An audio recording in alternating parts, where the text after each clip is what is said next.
How's it going, everybody? I am Donut. As always, this is a Black Lives Matter, all cops are bastards, and trans rights supporting channel. If you're not supporting this shit, get the fuck off this channel.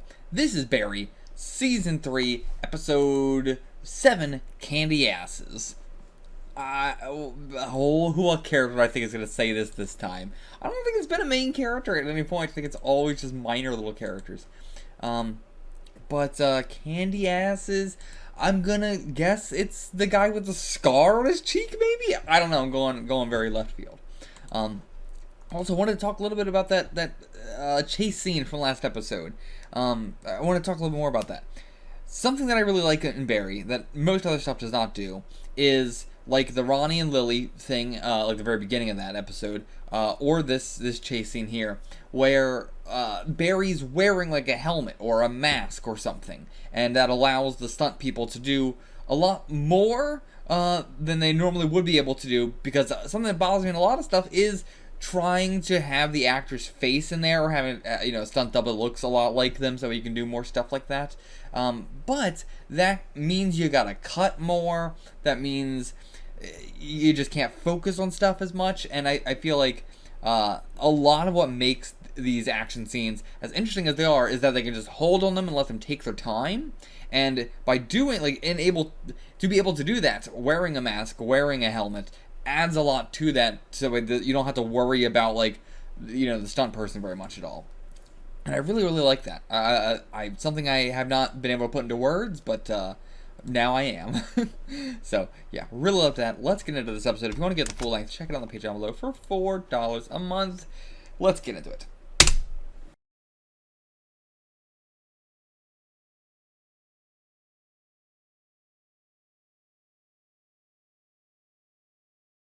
So, what was the thematic nature of this episode? I would say that it was everybody either going into, or I would say everybody getting themselves into a very, very dark situation. Very literally, all the characters are kind of in darkness. Except for Barry, who's in a very bright situation inside his mind, but in reality is in a very dark situation as well. Again, I mean literally dark and figuratively dark, but the literally is not wrong there either. There's also literally darkness in all this stuff. Whether it is this scene we see there, Sally walking back farther in the darkness, Barry, being at night in the car, whether it be Hank in the darkness of that cell, whether it be Jean in the darkness of the stage and everything like that. We get a little bit of that with each of the characters. And then I guess as well with Albert at the end, all the lights being off as he is grabbing the gun and about to go out and everything like that. Every character is entering into the darkness and everything like that. And so, okay, that guy at the beginning was Ryan's dad. Looking at it now, it's the way that it's for the camera's a little bit higher up. It's just yeah, I did not realize that was him, but that was him. I assume that was him at Ryan's funeral. That was a bit of a in the past thing. I don't really know. He looks a bit disheveled at that moment, so I imagine that was I mean, what other scenario would that be? So everybody has been having a fascinating role in this, right? We have the two people from the very beginning, which is interesting because we know nothing about them. We have the wife and then the kid. Don't really know what actually happened to them. Maybe we'll follow up on that. Maybe we don't need to know because it's irrelevant at this point. But again, it's everybody trying to get revenge is only making it worse for themselves. Everybody who is I'm gonna take it in my hands to kill the killer of the person I loved is ruining their lives. Now, is that it's interesting because it's well, I agree with that. Absolutely, go ahead and kill the person who killed the person you loved. But at the same time, it is just taking a life in general takes a huge toll on your body. And also, a lot of the okay, so the two people at the beginning, the biggest reason why they fucked it up and why the wife shot the son, I'm saying it from the perspective of the dead guy, But the wife shot the son because they were worried about the consequences. They were worried about being seen by Barry. It was not a moral decision. That was very difficult to get over, but eventually they got to the point of doing it. But they're, again, not the kind of people who would do this thing, and so by nature of that, the kind of people who are not ready to do this are the kind of people who are fucking it up in those ways. Whether that also be like Gene with the revolver and like that falling all over the floor and like that because he did the cartridge release or not cartridge, the cylinder release. You know, there's different aspects of it. The Taylor group, like the Taylor family or whatever that was, the motorcycle group, they were like totally prepared to do this. They didn't give a shit about getting the kill or anything like that. They just wanted the $1,000 for the hot tub. Which I don't know how they were going to get when he was dead. But it was also, I guess, more, they didn't want the $1,000. They were just pissed that he wouldn't do the hot tub thing. But either way, their big downfall was just being too, like, guns a-blazing. Like, you know, they fucked themselves over. They, again, shot their own people. They, like, ran into the fucking car because they're trying to do the gun, handoff thing, and then they got shot by the store owner guy. Like, again, that was not worried about the consequences. That was not thinking about the consequences. Fucked them over. Like, they didn't even think somebody might come out here with a gun and shoot me. They didn't even think like, oh, this is dangerous driving like this on the freeway. None of that, you know, crossed their minds, and that's why they got done in. Then we have someone like Ryan's dad, who actually was done in by the moral implications of not killing Barry, but the realizing the doing this is not going to get my son back. And of course, there is that, again, that aspect of like, it means different things to different people. Different people are able to handle this moral dilemma in different ways. I mean, and we even had the talk from Jim Moss about, you know, him doing the same thing that happened to Ryan's dad, rather, in this episode. So, there's just, yeah, there's varying different levels of how these people are taking this. And again, that's a guy who said he could never hurt anybody his entire life. Not even a punch, not a slap, not anything, could never hurt another person, and now he's considering something like this. And again, in that moment, it is not the, I'm going to kill myself because I can't believe I would do something like this, but I'm going to kill myself because I'm realizing that I'm never going to see my son again, and even if I go through this, you know, my wife's still not going to understand, nobody's going to really understand, I'm still just losing my mind, nothing's going to make this better, and so he just couldn't do it, and he had to kill himself. And also, in killing himself, I think that was also him killing Barry, in a sense of, his whole plan was just to leave him there to rot. You know, he's already been poisoned, he's just going to leave him here to rot. I don't know how he knew about the poison, or knew what was going on with Barry. That just kind of seems like, not like he just had knowledge that was happening, but he just kind of like interpreted that, without like a whole lot of like, I mean, like there's some clear signs, but still, I would be in that situation like, what the fuck is going on? I have no idea what's going on with you. But still, he thinks like, you know, if I just leave you here, you're just gonna rot and die here because you can't move, you can't do anything, you can't speak, you know, you are incapacitated right now, so you will just die here. But he couldn't leave. But if he killed himself, then that means that, you know, Barry is just gonna rot there. And so in that same way, he does kill himself, but also in his mind, I think he is killing Barry in that moment, and that is interesting. Then we also have Jim Moss, who seems very, very, very capable. Again, has done the thing that, you know, just happened with Ryan, except he actually talked him into it, you know, the torturer. And again, as Fuchs put it, like, that is insane. Like, the amount of, like, Fuchs is trying to say the opposite, but I would say, like Fuchs is saying, this is in Vietnam, in the jungle, and this is a guy who's tortured people for a living and everything like that. But I would say that doesn't put him on the edge of, you know, breaking. I would say that puts him on the, like, opposite of, like, he is, that'd be tough to crack. But at the same time, again, Fuchs has done that in Season 1 with the Chechnyan guy they brought in that was supposed to be like the famous assassin and everything like that. And coincidentally, he killed himself. I don't think it had anything to do with Fuchs at all. But it was still a similar situation. But yeah, I find all these. Now we have Albert going after him, who is entering the darkness of, like, the law side of things. You know, the idea of, like, oh, he's, you know, a person in the law, and he's gonna take the matters into his own hands. And it's like, that's supposed to be like an entering the darkness, even though that's like 99% of the fucking people in the, you know, law enforcement. But still, I get the thematic nature of that. So, moving away from that a little bit. I mean, let's stay with that for a second, because one, the lack of like music during the opening was chilling. I had no idea how Barry was gonna get out of this, but again, that woman was just panicked and ran away and was just like, he'll die on my floor, and then I'll figure out what to do. But right now, it was just I gotta get out of the situation. It is the kind of thing where you do something, and then after you've done it, it's like oh holy fuck, like what do you do now? Where do you even start? And you just gotta leave. I mean, yeah, I get it. When something truly fucking terrible happens like that, or you do something you didn't think you were capable of, running feels like the only option. The fucking shot of the ocean on the street, I honestly have no earthly idea how they did that. Zero idea. They've got the foam from the waves and everything coming up on the street. I don't know how you would do that. I want to see behind the scenes of this so badly. So badly. Then you have all the people that he's killed coming together on the beach, assumingly to like move on together or something, like in the same way Barry was looking up at the light at the end that we saw and everything like that. Yeah, just seeing everybody he's killed in one place is crazy. So many familiar faces, so many like, again, seeing Chris and like waving like they're gonna be fucking friends. Also just cool to see those actors again, even if they don't get to say anything or do anything, just seeing them all there together, truly hella impactful. Then we have Gene's whole storyline. Very light one this time.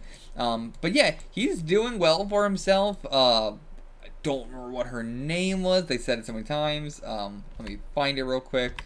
Annie was her name. But yeah, going well for Gene and Annie. Annie, again, is actually doing very, very well. You know, she doesn't really know what the hell she's doing. She hasn't been doing this stuff for a long, long time. But it's working for her, and she doesn't want Gene to know, obviously, because you do not want that fucking man to know anything. She wants to feel impressive and like, you know, oh, I can handle this, and, you know, like, I get everything where she's coming from. Don't have a whole lot to say about this side of the plot, but, like, it's more acting stuff, which you need in this show, and I'm really enjoying it, but I don't have a lot of, like, in-depth stuff to say about it. Wish I had a little bit more, but I don't.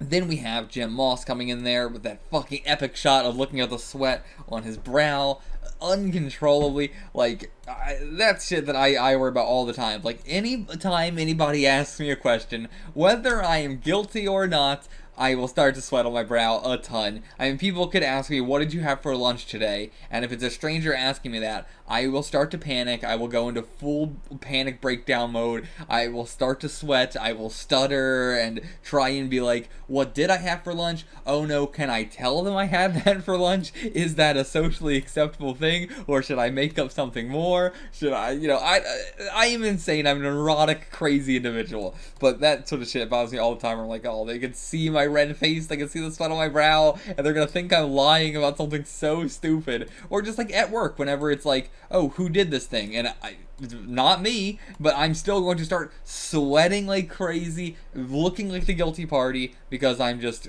an insanely anxious person. So, that shit just terrifies me. Then we had, Natalie getting a job, getting a showrunner position, while Sally is being stuck in the writer's room, wasn't able to get her show, and it's the kind of thing where it's like, I fully understand, like, we see Sally's whole progression. It's totally understandable how she got to this point. In a sense that we understand her character. Not in the sense that, oh, I would do the same thing, or I could see anybody in this position doing this. But we have seen Sally from the beginning to now. We know, we're following this, we can see why Sally would blow up like this, why this would be a thing for her specifically. And, you know, it's the kind of thing where it's like, it is fully unjustified. There's no way to defend it. But at the same time, I understand the emotions inside. Like, this was her everything. It was her fucking life story. It was a message that she really wanted to get out there so other people wouldn't be in the same position that she was in. It was something to prove to herself that she, you know, that was worth something, that all that terribleness she could put into something good. And to have like the worst moment in your life become a good part of your life and then that get pulled away, so all you have is the awful part of it, and then you've spent so much of your life, focusing on this really awful aspect of it. It's a lot of fucking emotion. Way more than a normal show would be. Any other show, like I say, there's no defending here, but any other situation, I think there would be no defending. There is at least an iota of defense in Sally's position of the circumstances of her show specifically and everything like that. Now, and also just the, again, it is the worst fucking thing you could possibly say, but it is the truth of, feeling like Sally has gone through an incredible struggle, and then getting that show felt like a big accomplishment, and all this sort of stuff. Natalie has just been an assistant, and has gotten this show, showrunner position, has gotten this big show, everybody's loving her. But at the same time, she's getting that because she is good at what she does too. She's a very big people person. She's very likable. People love to be around her. She's very funny. And I get it. She's very charismatic. Whereas Sally is very, very controlling and very, very, I want this thing to be perfect and this needs to be perfect. And I'm a difficult kind of person to work with. Generally. Not truly difficult, but in a way that's a little bit like, you can tell she's got a big ego. But of course, she has a big ego because she is one of the best. As we've established throughout the whole show, she is an insanely incredible actor with a really good story being told that is very personal, and she is on another level. The show, it comes from a place of tragedy that is on another level from most people in this business. And just, you get why this is such a, complicated, awful, terrible situation. Because I started this by this no defense, and now I'm defending Sally of, I get it. She is coming from a place of way more trauma, way more everything. Everything is just so much more heightened for her situation than it is for anything else. And for her to see somebody who hasn't gone through their struggles getting it blew up. It blew up awfully. But at the same time, there's also plenty of people who've gone through more struggles than Sally and everything like that, and then, she's acting like this. You can always go up and up and up and up and up. You can always do that. Now, I think that's all I have to say about that aspect of it. The apology is everything I would have expected from the public apology, and it's 1,000 times more. The fact that she had, the, bullying website to go to, and it is the biggest truth of anything like this is just if you make it a public apology, it's way worse for you than if you just said nothing at all. Because if you just said nothing at all, it would go under the radar pretty quickly. The way the news cycle moves, the way media fucking fluctuates and stuff like that, everybody's gonna forget it super fast. You do a public apology, especially a terrible one, and that's gonna become a huge, thing. It's not quite, but it's a little bit like the Barbra Streisand effect. Not quite, but a little bit there. You try and get rid of it, and it's just gonna make it more and more popular. More people are gonna do that thing, see that thing, whatever. But so, yeah, it's just, it's the worst thing you could ever possibly fucking do. But at the same time, apologizing is the thing that you should be doing, but 99% of the time it's not a real apology, it's this kind of thing. It's just damage control, as they say. And, that's also, there is an argument to be made there as well, of if you make an apology at all, then people will say, well, they apologized for it. You could be the most racist, vigilant, screaming in somebody's face that you could. Not like Sally's racist there, I'm just giving it a worse example. But, you could be extremely fucking racist, say the worst shit in the fucking world, and if you just say, hey, so I apologize for my actions, it does not matter what, if you're still that racist, if, anything changes, people will go, if anybody says, oh, this is why I hate that person, someone else will just they apologized, you should just, whatever. And that's how they can just still have such an insanely huge fan base, because everyone will just go, well, they made an apology, it's all better now. And so there's both sides of it. If you have a strong fan base of yourself, then you would want to apologize. If you are Sally does not have a fan base, right? Nobody's I'm a Sally stan. So in universe, I'm a Sally stan. But you get the point of if you are if you have more of a cult following, a more of a niche following, if you make an apology, those people will defend your actions no matter fucking what. And then if you are not a cult personality, if you make an apology, that's probably going to sink you. It's really interesting how that fucking happens. Fascinating. But yeah, I find that, like, tackling that interesting, especially in this day and age now, where everybody wants to fucking do their public apology. So not apology. No, Hank, don't know what the fuck's going on there. I really thought we were like, that felt like we were building up to something like that. Oh, that scene just felt weird to me. Like I wasn't supposed to trust it, or like, I don't know. It just felt weird. And I don't know how to talk about that scene. It felt unnerving, but in a different way. It felt like a horror movie. Like, it felt like, are these actually, you know, these people in the other room? Or are they, I don't know. But how else would they do this? Like, how else would the Bolivians do that? How would they trick him, right? Like, we know their voices. That sounds like them. But, I don't know. That scene just was weird to me. I'll talk more about it maybe next episode, if we get like some sort of conclusion there. And yeah, I'm gonna say now, my guess is this is not the final season. I do like going into this not knowing. I really thought this was going to be the final season, and I really appreciate not knowing, because it's made this season very enjoyable. I'm feeling like Barry could die at any moment, but also now I'm like, oh, I don't think he actually is going to die. I think this is just going to continue over to the next season. But what do we do after all this? What do we do after all this? Why did Fuchs give that whole, you know, spiel about him being Barry's, like, killer manager? Like, why? Just to actually get Albert to be serious about this, maybe? I don't know. But yeah, once again, lots of incredible shots. Loved the long, it's such a simple thing, but just loved the long fade between Barry on the stretcher and Fuchs in the interrogating room. That was fucking really, really good. Stuff like just the shot of the wall when NoHo Hank is in the captive when we hear the voices. We don't cut to them, we cut to the wall because he doesn't see them. That's why it's unnerving to me. That's why I'm like, I don't know what's going on. The car shot as fucking, you know, Fuchs is given over to the police. Like, this season is just shot on another level from all the other, from season 1 and 2. Ronnie and Lily stood out so much for season 2, and now everything in this season feels like Ronnie/Lily.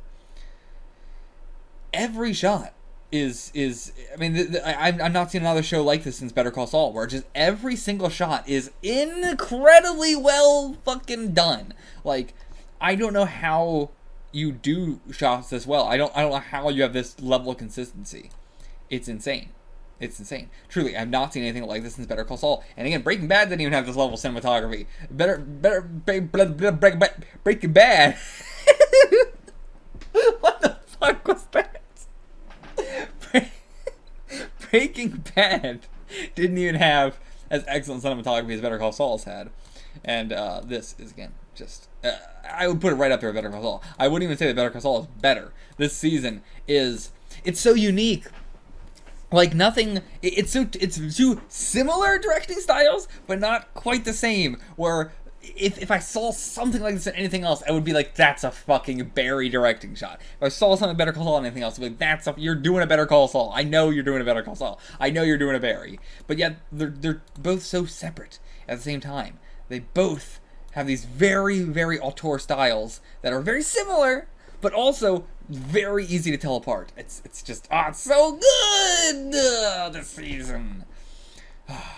And it's so cool seeing the progressiveness of the series, like, get to where it is from season 1 to season 2 to season 3, how amazing it looks, how amazing the acting is getting. I don't even think the acting was this incredible since season 1. I mean, it was pretty good, but it wasn't this incredible.